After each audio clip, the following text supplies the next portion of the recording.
If somebody's watching us, bear with us. I'm still trying to figure out. This is my first stream of today, so far everyone else has streamed, but.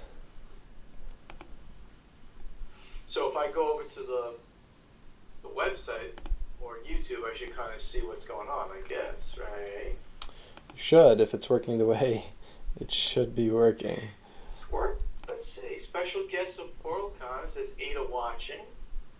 Yes, I see us. Where do you see us that I don't see us? I'm looking on YouTube, and we're streaming. Go ahead, chat. Hello, everybody. He doesn't know what he's doing, but I know that I see all of you on YouTube. Yeah, I'm not seeing it, but that's okay. As long as Steven says we're streaming, then we're streaming. I believe it. All right, perfect. Nobody else is here, but you know what the heck? It's Peter Tierney's here, and let's see who else is here. And at Rexomatic and Paul Chapman. The Paul Chapman is here. The Paul Chapman. He would never come to something that I'm going to be involved with. It must be because of you or Ignacy that he's doing it. You know Paul Chapman, of course. Hi, Paul. So, Paul. And hi, everybody who's out there. Peter and Rex and Ed and Mike Murphy. So it looks like we're good. Paul, throw in the chat if we're live on all of our platforms. Paul just got off of a stream where he was hosting like 7 of us across multiple different devices, so he's probably laughing at me. But it's my first time streaming alone without the backup of IT tonight. So if we're live.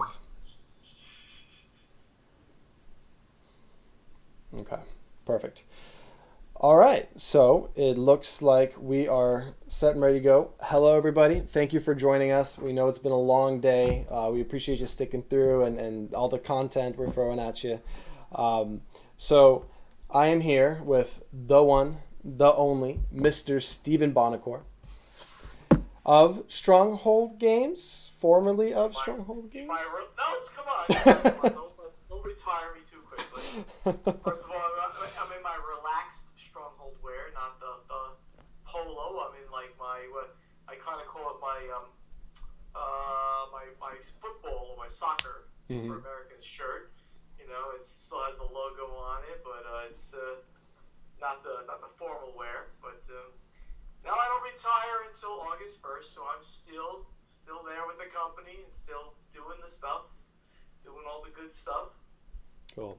So yeah, I guess that is the first question that we're going to just throw at you before the chat. So the chat, definitely fire some questions into the stream there. I'm here just to read your questions for Steven, so definitely you can preload those. But my first question is kind of, we already heard you announce that you're retiring at the Dice Tower Spectacular. We saw the press release. So what's next? This is all why you moved to Florida, right? This was all premeditated. This is all the plan. No. Not a single thing, and since you and I have hung out in Florida, and you knew that I was working hard and here, and it's the event of me moving to Florida and the retirement are absolutely not even connected in the slightest bit. As anybody who's owned a company knows, you need to plan out your succession plan a long time in advance. So this has been planned for years and years and years, literally before the merger with Indie Boards and Cards. But it sort of culminated with that moment in time, because that moment in time gave me the exit strategy, gave me the path to do so. And when, once we consummated the deal and we said, okay, this is it, we also put in place a timeline for me to step back. We did modify that a little bit over time, but it literally was put in place from that point going forward. And I even had it, thoughts about it even before that. So moving to Florida and the retirement have nothing to do with each other. However, being in Florida and being retired are good things. So I'm okay with people thinking that I moved here to retire. Not Absolutely. really true, but I'm okay with it. I'm okay with being here during retirement. I love Florida. Okay, perfect. And I know that you were mentioning that Sydney Engelstein, right, will be taking Yes. over some roles. So can you kind of elaborate what's going on with all of that? Sure. So Sydney joined the company about 2 years ago, a little less than that, and amazing young woman. She's been basically doing game development with. We've been building a team in Indianapolis, basically. So she's been one of the team members there. Nick Little is our vice president of game development and production. Sydney is a game designer in her own right. She's been doing development with Nick and the rest of the team there already, and she'll just be stepping up a little bit more. She's in a director role now, so she'll be considering curating the Stronghold Games catalog, and that would be to not only for past items that are in the catalog, but to find additional great titles for Stronghold Games to bring them into the Stronghold Games brand catalog. But she'll also be dabbling with the indie boards and cards as well. It's sort of somebody just to continue, continue to make sure they focus on the games that are coming into the Stronghold Games catalog. And as you can kind of see by what we've done over the last year, we're moving a little bit away from some of those partnership games that we have been doing, and getting more into the games that we're going to be bringing out within the company itself. Since we have a team and those games we have more control over, we're going to continue doing more of those and putting those on Kickstarter. They're obviously better for marketing and more profitable, so we're going to be doing like that. So she'll be in charge of essentially curating, I like to say, the Stronghold Games catalog going forward. Okay, that's cool. So another big question people are going to have, and I think you already touched base on this, but should be asked again. Board Games Insider, is anything changing? Are you staying on? Any plans there? 100%. That was actually even specifically called out in the press release that I called myself, or we called me, entrepreneur, game media personality, and game industry veteran. And I mentioned Board Games Insider specifically.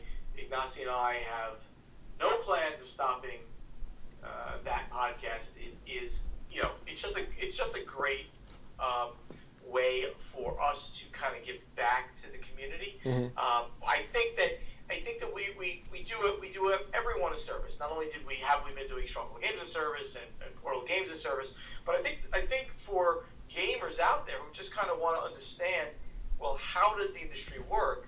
I think we've been doing a great job of unraveling the onion and showing people what goes on to make the sausage. How does it happen?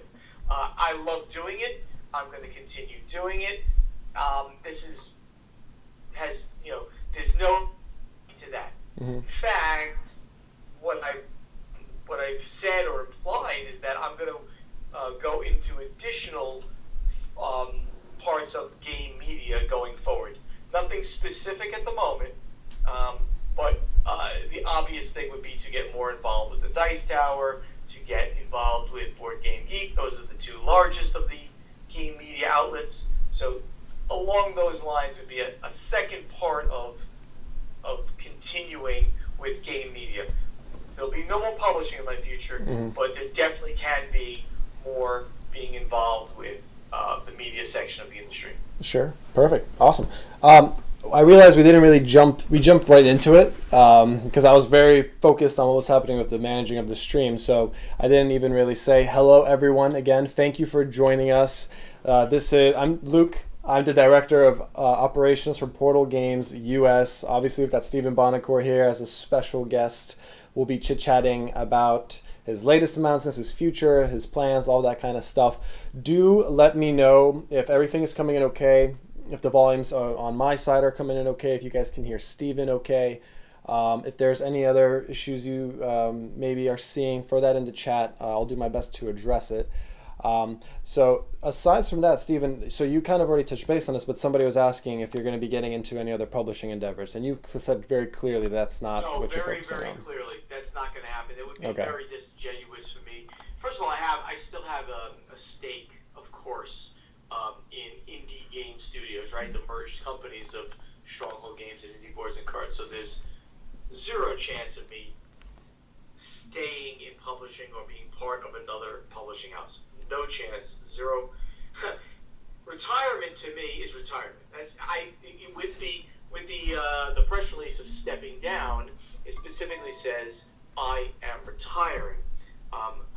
Anything I do from this point forward is to have fun, to do something that's interesting, not to work particularly hard. I mean, and part of that is just enjoying myself. I've got Gloomhaven sitting over here on my game table. You need retirement for that. I need retirement for that because it's a huge amount of gameplay in there. Going to over friends' houses and playing more games. I mean, that's a big part. So I'm not going to stress myself out with another company. I mean, the retirement to do retirement means to not to like wake up in the middle of the night sweating because my games aren't going to make the boat and stuff like that. Yeah. I'm going to step back and relax. I think as part of this entire turning over of the company, people like Sidney Engelstein and the rest of the team. I mentioned Nick. Travis Worthington is the CEO. They have it. They've got this company in a great place. I mean, I hope that I can say I've helped it to get to this place, and it is in a really great place for them to take it over and to move it forward. And I can now step back and enjoy what life has to offer, and that's a good thing. And do the things though that I also want to do and have fun with, like Board Games Insider and other media outlets. Yeah. So it is, I guess people extrapolate or compounded the current times of the pandemic with you retiring. This is something that was planned a long time, so that's understandable. And it's just normal, right? You've worked hard, you've built a company, now it's time to enjoy and relax, right? And people have to remember, look, I mean, like, I'm not old, right? I don't think I'm old, but I'm a lot older than everybody else, almost everybody else that people know in the industry. I am. I just am. I'm 59. Luke, how old are you, Luke? You're a young man. I'm 35. How old are you? I'm 29. 29. He's like, look how young this guy is. He's like 29. He's half my age. You have socks older than me. I have socks older than you, my friend. Must be good socks, though. So think about that, right? And I've had other careers. I mean, I worked for 35 years, longer than you've been alive, IT on Wall Street. So I had built that up, and I saved from there, and, good retirement accounts. So it's a good time. I mean, it's a great idea to simply, be able to do this, be able to retire, and then, enjoy life now when I'm young enough to continue doing that. But like, if somebody like you comes to me and has some questions, of course I'm going to be there for you. Or Nasi, I mean, he knows everything, of course, as it is. Or people, I'm going to make myself continuously available to Absolutely. people in the industry because, well, that's sort of a give back too, and that's sort of like, my friends who I know and love, if they've got things they want to bounce off me, I'm going to be around. And I also said right in that press release that I'm going to be at all the conventions next year. All of every major convention. You're planning on it at least for now. We'll see what happens, right? Assuming the world is open again next year, I'm going to be there. And everybody here who missed me this year, and I missed everybody. I can't tell you how much I missed everybody. Yeah. I am excited to see everybody next year. And if you're dying to buy me a beer, I will accept that. Or I will just hang out, play a game with you, or whatever the case may be. Absolutely. I'm personally super excited to have you stay on Board Game Insider, and why wouldn't you? You're a wealth of knowledge, and you've got lots of industry experience, so, I mean, that goes without saying. But it's going to be a slightly different Stephen, so I'm excited to hear it, so... That slightly different is hopefully a more relaxed and chill and gaming and just not having to focus on sitting in the booth and logistics of doing that. And dude, you and I, we're neighbors, right? I mean, how far? You're like a half hour, 40 minutes away from my house. Yeah. We're gonna be together now. We're actually gonna hang out, when we can. Don't tease me like that. You say that, then you pull the rug out from under me. You've been saying that for the last year. So. Hold on. Luke is on the calendar. We gotta get him over. Add me to the schedule, Paula. I will say when we have. I will say when we have Stronghold Undead coming out, and when I get that physical copy, I'm coming over to you, and we're live streaming a 1v1 battle of Stronghold Undead. That is happening. Absolutely. I love that idea. I would absolutely love that idea. Absolutely. So I'm scrolling here. I realized I had my mouse close to my mic. Novice here. Sorry, guys. I moved it away. Should be better now. My age got a lot of caused a little bit of an uproar. Guys, 29 is not that young. Once 30 hits, man, that's when the back pain starts, and I'm ready. I'm bracing. But there were some questions a little bit earlier. I'm just going to kind of scroll through and see. I'll pick some of them out too. I'm actually looking at the feed too. People are saying, Paul Chapman says, "What the WTF?" Even Paul didn't realize you were 29. I don't know. I don't know if that's a good thing or a bad thing, but it is what it is. Yep, 30 is downhill. I believe it. I'm prepared. And then you add kids. We are avoiding that topic quite heavily. So besides that, so let's just kind of get your input, because after you, we're going to have another specialist coming on, which is Scott. So Scott is in distribution. So we're going to get his take. Scott is fantastic. And because we have a lot of questions, even on Board Games Insider, you guys get a lot of questions about people asking about distribution and kind of the behind the scenes of that. And you've kind of always punted those because you guys say, rightfully so, that that's not your field, right? So you do the best you can, but it's going to be good to hear from Scott. So one question for you that I will ask Scott is, what, in your opinion, is the state of the industry currently? Let's say maybe straight of the state of the industry that you feel like it was going pre-pandemic, and then what the pandemic has changed about it. We obviously cover this a lot at Board Games Insider. The biggest state of the industry challenge has nothing to do with COVID. I mean, COVID has not really changed a single thing from the perspective of Stronghold Games, indie game studios. Nothing. The biggest challenge in the industry, and it has been for quite some time, is the volume of product that's coming out. Too many games are hitting the market, and with that huge flood of product, getting something which might be a great game, it can't rise to the top because not enough people know about it. Not enough people play it, see it, hear it. You don't get it to enough people. It's a huge challenge. So we're gonna continue to see that for some time. COVID is not really going to change that. I certainly see potentially that there'll be some publishers might leave the industry. They might not be able to exist after this bad time has occurred. Some distributors might not be able to continue. So and obviously we know that retailers are having a problem. So we're going to see an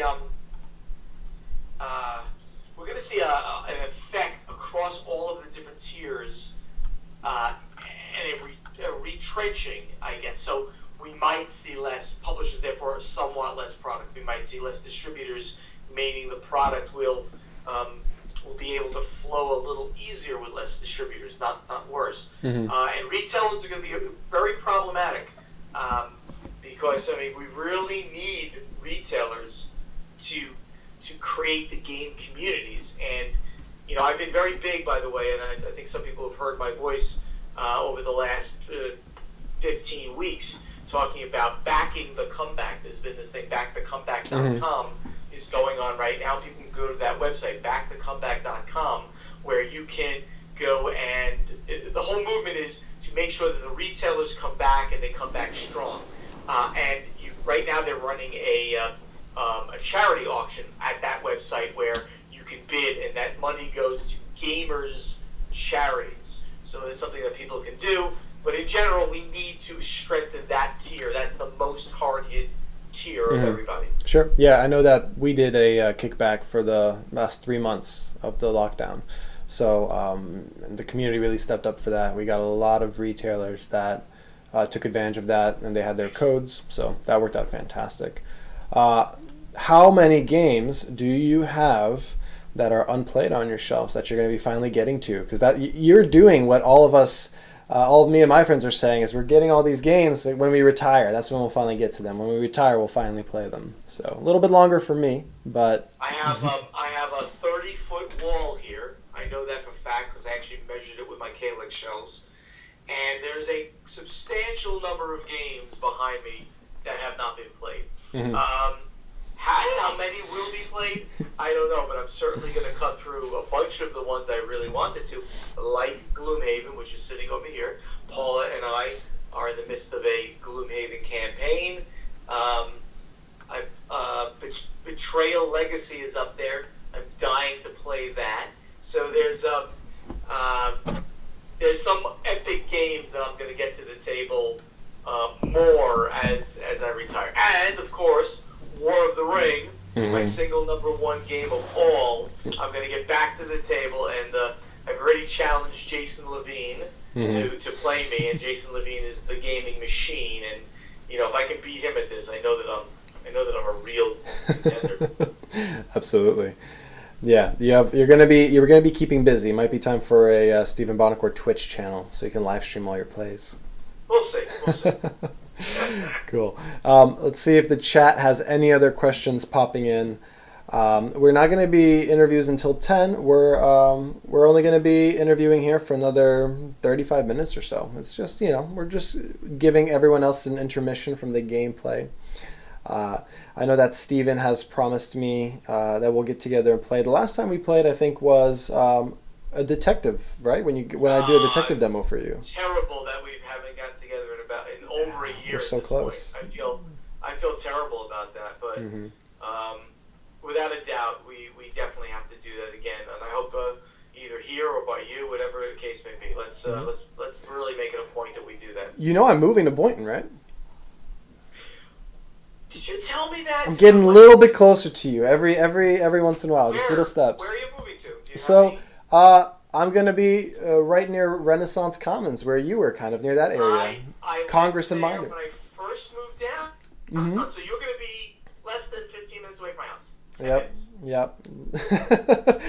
That's awesome. Yeah, well, right now we're doing all this Portalcon. At the same time, we're doing renovations at the house, and it's a mess. It's crazy. And I was drinking water during the Wits and Wagers stream, and it was tasting odd, and I didn't realize, why is this tasting weird? And I remembered I accidentally left the lid on this water bottle open while we were painting, and I was drinking like paint fumes, like water-infused paint fumes, and my head started hurting. It's gone now mostly, but if I'm a little loopy, that's the reason. So, drinking paint fumes, that's beautiful. Yes. So, yeah, people are saying, how will we hear from Steven once he's retired? You guys are going to keep hearing from Steven. I don't think that's an issue. So, he'll definitely be on our on the podcast still. Everything will still be. He'll still be at every convention. You'll probably have more time to interact with your fans than you did before. Honestly, there'll be a lot. There'll be some good quality time at conventions. Certainly via the podcast, and as I mentioned, in the slightly longer run with other media outlets. None of that's in stone, but that's the direction that I'm heading. Cool. Eric is asking if you have any advice for terraforming Mars since you've been playing that lately. Any way to start up faster, get the engine build going, anything like that? No. I have been playing it a bunch on the app because I played it during VGC, right? That's the Board Game Geek Dice Tower convention they got together to do. So I played it a lot during that period of time. Not in about a week and a half now. But no, I have no great insight into how to play terraforming great because I normally get my butt kicked. To me, it's like when you get the convention, when you get the corporation that you really want, just play to its strengths the most that you can, right? If it gives you a bonus to do X, just do X a heck of amount of time, as much as you can. Yep. I will say that my wife Zara will have a bone to pick with you because Uh-oh. she said it's terrible that the conventions are canceled this year. That goes without saying. But she said the only silver lining is finally we'll have a year when you don't flood us with a bunch of new games that you get or buy at conventions, right? So she said this year, it'll be calm. And then next thing I know, I'm backing the Terraforming Mars Kickstarter, which is quite a big box there. So she got a little upset at me for that. So she might put some of that blame towards you. But I mean, who could resist? That was a successful Kickstarter, right? Is there Yeah. anything you want to kind of say about that? Yeah, I mean, and I guess I can mention there's two things I can mention. That first of all, the Terraforming Mars Big Box, obviously a huge success, and for the few people who don't know what that was, right? We released a big box that is a storage solution for everything that has been done in the past. I don't know if people can see Mm-hmm. the Terraforming Mars stuff behind me. I'm Yep. kind of like making things there, but it's also all 3D tiles for the game and 3D markers for the game.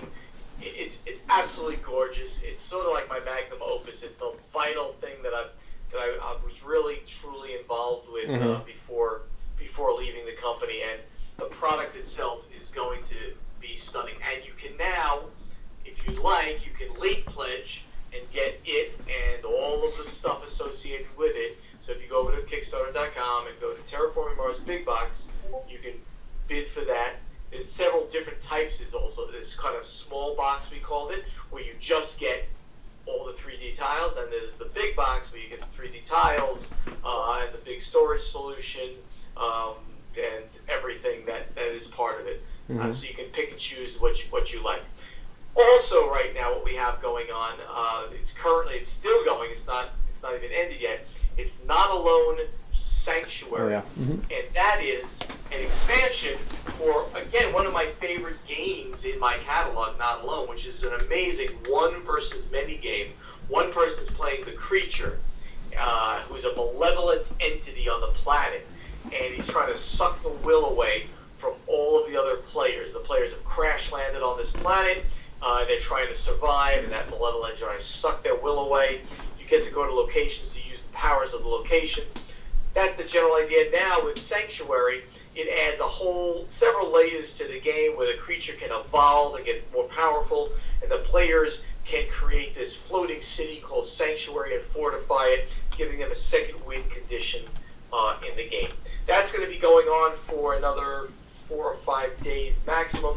So if you're interested, if you're a fan of Not Alone, maybe you don't even know Not Alone, you can go there, check it out, and you can buy into the base game if you want, plus the new expansion, which really looks amazing and really is amazing. Perfect. Sounds great. Yeah, and as a fan, thank you for putting that big box out of those pieces, because I remember going to conventions, walking by people playing Terraforming Mars with their really fancy editions that they have the clay, the 3D clay painted tiles, and I was always jealous. I was thinking that's never going to be in my budget, but who knew? Yeah, you made it really accessible, so that's awesome. Yeah, that's sort of the great thing about that. It's now at a price point that makes it really easy for people to get into. Once it goes into retail, that big box is going to go for a lot more. It's going to go for about $150, but Mm-hmm. the Kickstarter brought it in at $99. So if you want a fully blown out, blinged out Terraforming Mars, check out Terraforming Mars Big Box on Kickstarter. Cool.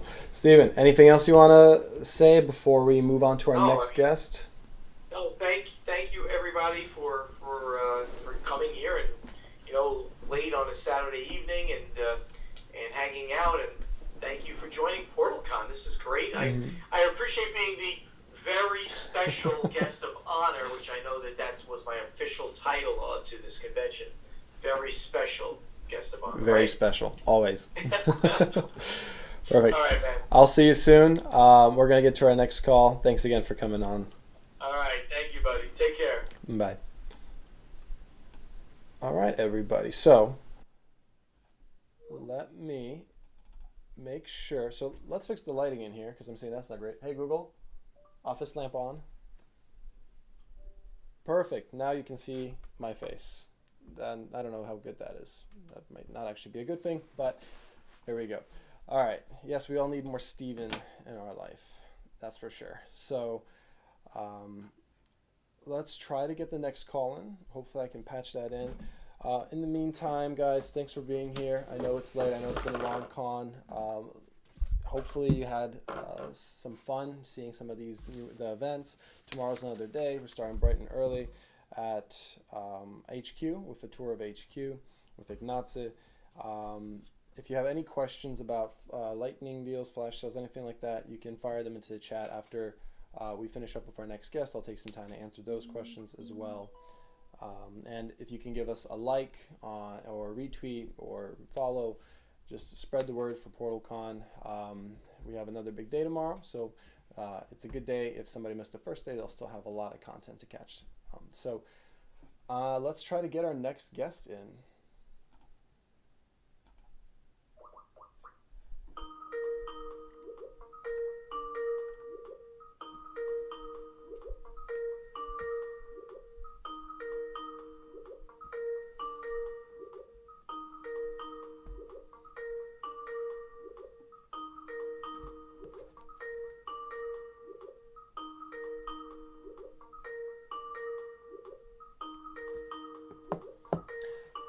So my guest is saying it's only ringing on his phones. It's on his phone, so let's... Always technical issues. So he's going to call me in. Hopefully it works this time.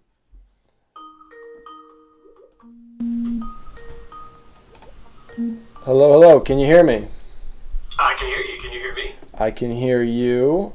We don't see you. Chat, can you hear Scott coming in? If someone can just drop in and let us know if he's coming through. I hope so. I can sing till the cows come home if you want me to. Perfect. It looks like Miles, my good friend, says yes, we can. So absolutely. He's willing to admit he can hear me there. As much as we'd love to hear you sing, we are all good to go. Perfect. So there you are. Awesome. Let me make sure you can see me. There you go. Are we set? Hello. Yeah, no, we're good. Perfect. You look great. Thank you. I have a face beach radio, so it all works out. Perfect. All right, and we are on. So, Scott, thanks for joining us. We just got off the phone with Steven. We doing Portal. I saw. It was a good conversation. Good. Yeah, you watched all my technical issues and everything, but that's okay. I mean, if it's not an adventure with Bonacore around, what is it, right? Yeah. We had a long day of Portalcon. We're wrapping up day one. It's been fantastic. We just got off of a Wits and Wagers Portal edition. Saw that too. Yeah, that was fantastic. Chevy did great. Absolutely great. Well, all of us employees did fantastic, right, compared to the volunteers. Always lose the demo, right? That's the way it goes. It's because we wanted to, go always higher for the things we should go higher, lower. We needed to really, we need to make the company look good with our answers. So. Yeah, for sure. Sure. So, Scott, you are the buyer of GTS Distribution. Not the buyer anymore, right? What's your position there? No. Yeah, no. I have the longest title in the history of the world, I think. The actual physical title is the Director of Business Development for Gaming for GTS Distribution. That's an impressive title. What it means, though, is it is. Yeah, it doesn't even fit on a business card. So, no, basically, I am the board game guy for GTS Distribution. So Perfect. I manage the board game business. I try and make sure we are working with the right partners, make sure, whether exclusive or non-exclusive, and make sure we're bringing the right games for the retailers and what they want. Very much along the challenges that Stephen was talking about a lot. Yeah, and GTS is one of our biggest partners. We have a really good relationship going back to, do you remember actually what was the first kind of interaction with Portal Games and GTS? Before I even started here. Yeah, it's been a while. It's been around for a while, so. And you have experience in both distribution and in publishing, right? Yeah, I actually have a pretty varied background of kind of jack of all trades kind of thing. Prior to working at GTS, I was president of a publishing company called Passport Game Studios, which didn't really publish our own games. We more so brought games over from Europe into the U.S., hence the name Passport. And then prior to that, I was vice president at Arcane Wonders, which had the wonderful opportunity to work on Sheriff of Nottingham there with the team and did some really fun stuff. I've also actually worked at a retailer, at a game shop, comic and hobby retailer. So I've kind of done a little bit of everything. Most of my life is spent in corporate America, but retired from that about maybe 7 years ago. And now I get to play games for a living all day because that's what everybody thinks I do. Yeah. We've talked about this a little bit too. Your background is very different than the game industry. My background as well. I was applications and training for medical and physiology. I'm a physiologist by training, actually, so completely different. We've chatted a bit about that. So Scott is here because a lot of you guys, when you were listening to us on various different channels, the podcast, you always have questions about distribution, and whether it's me, myself, Ignatius, Steven, we tend to punt a lot of those questions because that's not our expertise. So Scott is here for you guys to ask those questions. I've got some preloaded questions, but definitely the chat, if you have questions, go ahead and drop them in there and I'll monitor that. So I guess that Don says it looks like Scott's in a library. You're in the middle of a move, right? I have a card catalog from a library, which most people under the age of 40 don't know what it is anymore, so it's a relic at this point. No, that's just how connected you are. Those are all your business cards, right? No, I wish. That's actually all my Magic the Gathering, and as I call it, the top half is all Magic the Gathering, and the bottom half is basically all stuff that is failed TCGs that, I'm kind of a serial hobbyist when it comes to that stuff, so yeah. I love it. Cool. So my first question is, being somebody who has so much experience in all these different tiers of the industry, I guess, the question that comes to mind is, which one did you like the most? I think the most in terms of fun is kind of a tie. So I love what I do right now. And transparently, I didn't think I would when I started it. The distribution side of the business is not the sexy side of the business when you think about it, right? Where a lot of the people behind the scenes, and honestly, in most cases, I really don't care if anyone knows who GTS distribution is outside of the publishers and the retailers, right? I want the consumers getting the games from wherever they want, from the local game stores or wherever they want to grab them, and playing games. That's the major thing, right? It's our job to kind of get those games into the marketplace. But one of the things that I love about my current role is I get to talk with people like yourself and Ignacy, many different publishers, and get to hear ahead of time what's coming out or what's percolating or maybe what's being thought about. Which is both really, really awesome and also really, really challenging. I was just talking to a friend of mine about it the other day, about how there was a game that just came out and he was so excited about it. And I'm like, oh yeah. And he's like, what do you mean, oh yeah? How could you forget about that? I'm like, no, I didn't forget about it. I've been talking with the publisher about it for almost like 13, 14 months. So it's old hat to me, right? In my brain, it's like something that's been out for a while. So that's kind of an interesting balance that you have to kind of juggle. I also really loved publishing. That's really, like, if I had to say this is where my heart lives, like, I love being on the publishing side. I love being in touch with the fans. I love being able to talk to the consumers, go to shows, which we apparently are never going to do ever again. But just being in front of people and playing games and, putting those things that so many people put their heart and soul into and putting it out there to kind of what I say, make memories, right? Sure. People always ask me, like, what do you do for a living? And my first response is I make memories. And they're like, what? And it's so much better of a conversation than just saying, like, oh, I'm in board games. Because if you say I'm in board games, the first response 99% of the time you're going to get is, oh, like Monopoly. And that leads you down a conversation. But if you say you make memories and then you tell people you're in board games after that, it's a whole much more positive, much more bigger, broader conversation, which is really cool. Yeah, and you've always been a fantastic ambassador of the industry as a whole. So that's cool to hear. So being in all of these different roles in retail and publishing and distribution, the questions a lot of people always ask us is what's happening to the industry that they love, right? Where is the trends going? And we asked this of Steven, who has a lot of experience in publishing. So kind of what do you think is the answer to that about what's happening to the industry with all of your experience in all the different tiers? Is it simply that we are in this kind of growing, expanding bubble where the barrier to entry is so low and people are just releasing so many games that now can get overlooked, whereas 15 years ago they would have been hits? Is there more to that? Like, kind of what are you thinking? It's an interesting question. There's a lot to unpack. Luke and I actually just started a Kickstarter while we were having that question come out, so you guys can jump on. We're suddenly publishers. That's the way it seems to work sometimes. You're right. The barrier to entry is very, very low. But from my viewpoint, I'm looking especially at the current environment, right, with COVID, with all the issues and all the challenges. I'm seeing kind of two sides of the scale. I'm seeing retailers and publishers and distributors all being challenged with a unique environment that we've never really had to adjust to, right? I mean, some distributors had to shut down and completely turn off distribution. Some people had to shut down certain locations and shift, distribution and workflow to different areas. Some publishers have been hit really hard from manufacturing and being able to import stuff. Shipping is a whole other ball of wax, which we could talk about for forever and a day. I mean, that's been really challenged on its own. It's a riveting ball of wax. It's so exciting. It is. It's right. Yeah. It's crazy, but there's a lot of challenges going on. But at the same time, I'm a big believer in this. That inside those challenges, there's a lot of opportunity. And there's a lot of retailers that I've talked to that are doing tremendously well right now, both from still their store perspective, but also from being able to be online and available to fans that are online.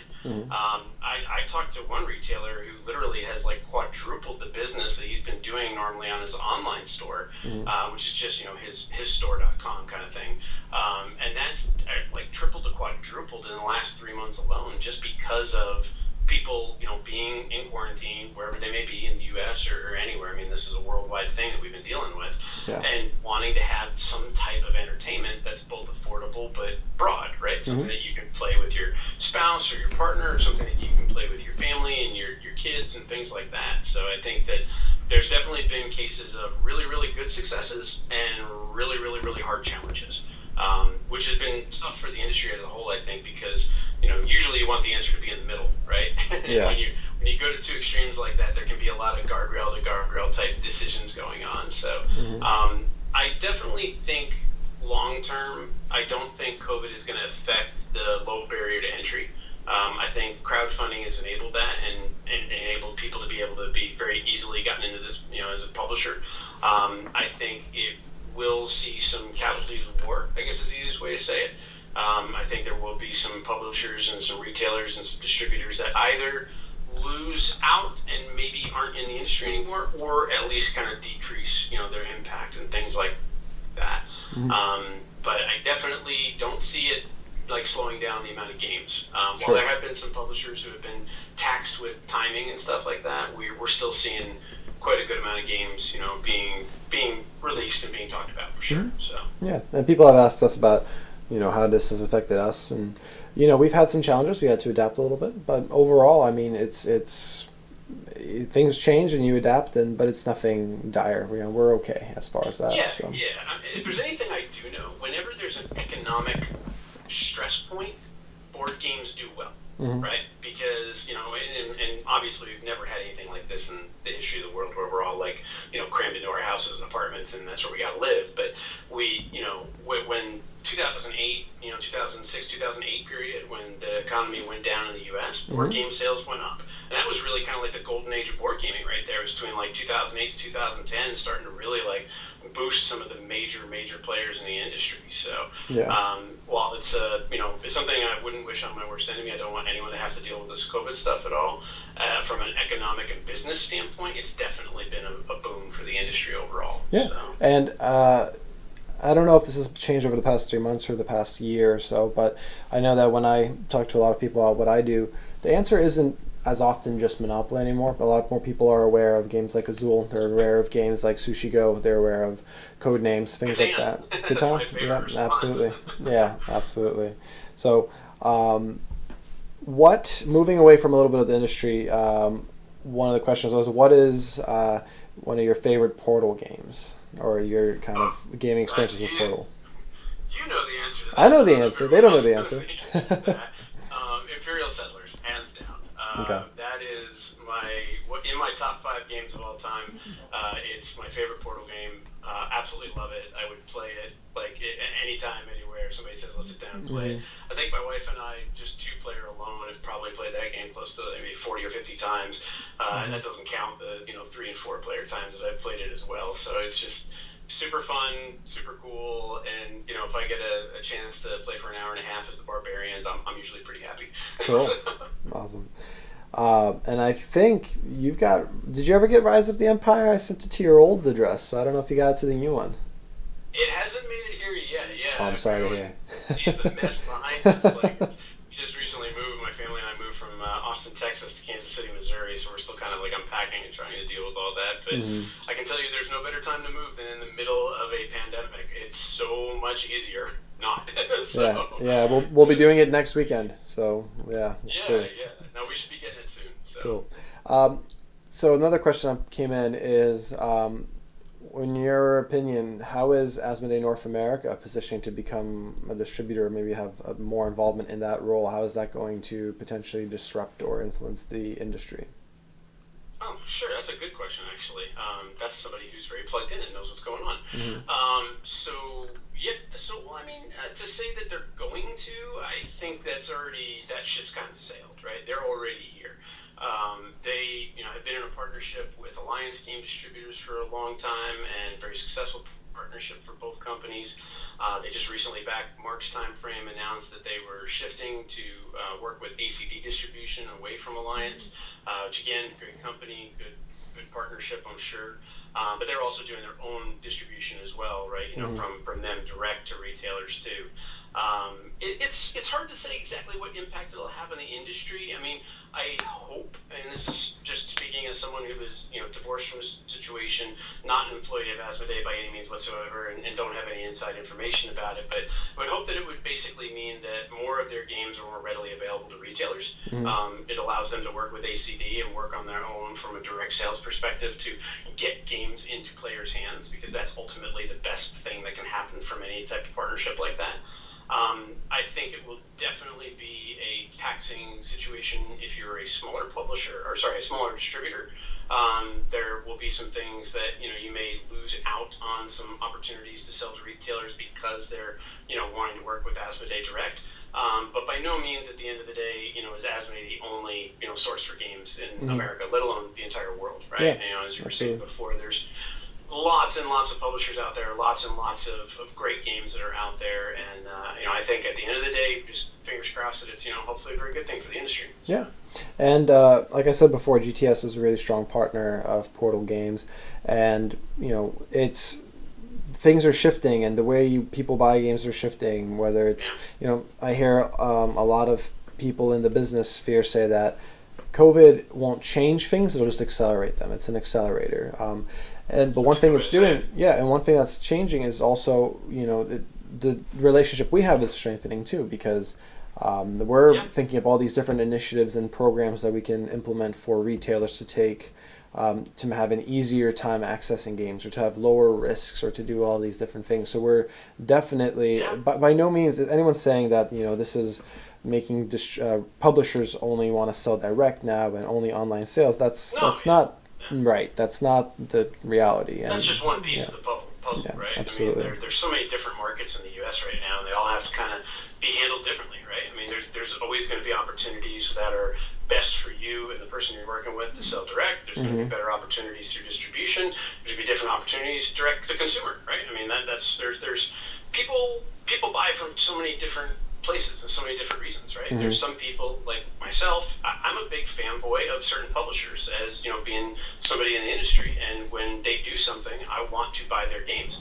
There's a lot of games that I buy on my own. I just did it yesterday, actually. I bought a copy of Hues and Cues, which is a friend of mine, Scott Brady, did the design, and it's from USAopoly. And I easily, probably in my role, could have turned around and said, hey, shoot me a copy or get me something over, but I wanted to make sure that my friend who designed it, got the support and got the love and everything like that.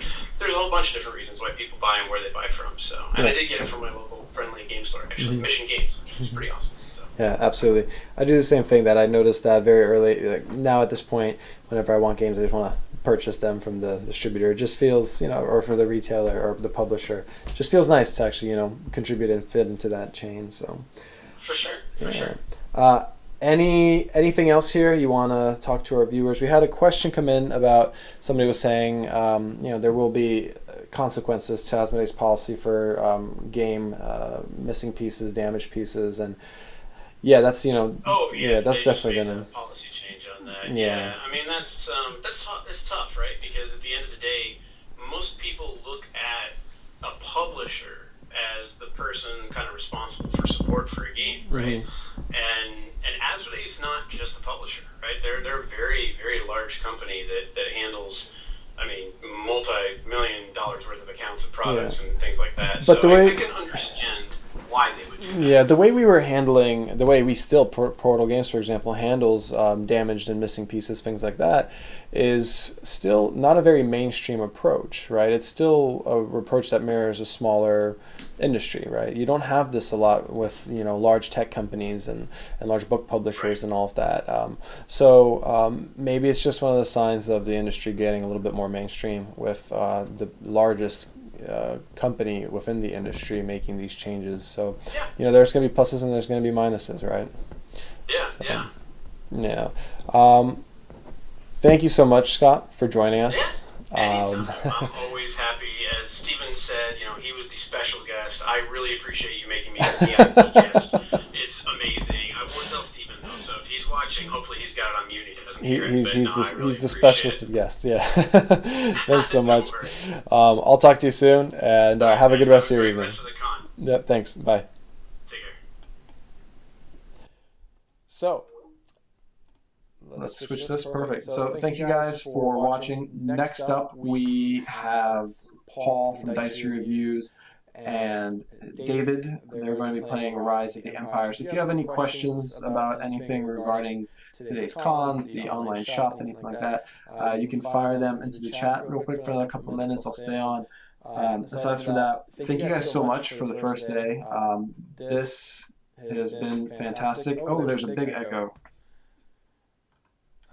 Sorry about that, but luckily it is the end of my presentation. Maybe this will fix it. No idea, but maybe it's just the fact that Skype hung up. Either way, thank you guys so much. We're going to take a little break, and then in 10 minutes we got the last event of the show. And thank you again for watching.